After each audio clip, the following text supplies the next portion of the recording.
ধুয়ে নিতে হবে একদম। এই যে চালনির মধ্যে ফেলে যত অনেক জল দিয়ে দিতে হবে, নাহলে কিন্তু শাক থেকে পেটে পাখি হয়ে যায়।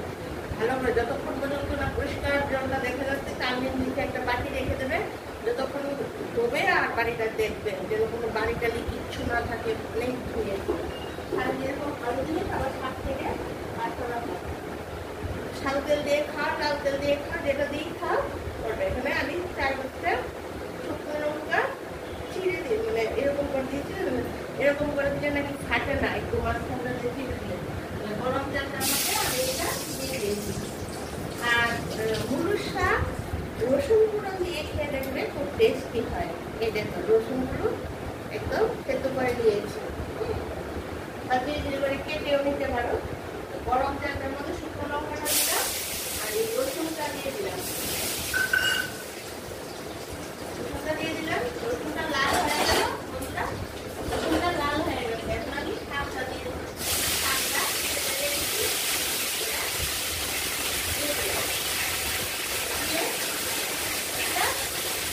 একটু এই একটু দেখো চামচের আগে একটু এইটুকু ছোট চামচ দিয়ে একটু হলুদ দিলাম।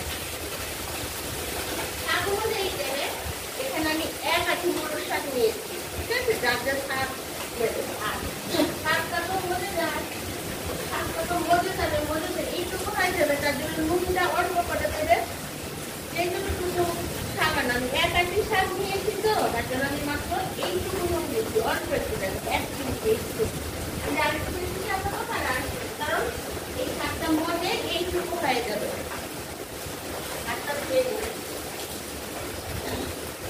আমি আবার কি জানো তো, নুনটা হাতে ছাড়া চামচ দিয়ে করে পরিমাণটা ঠিক করে দিতে হয়, হাতে দিই।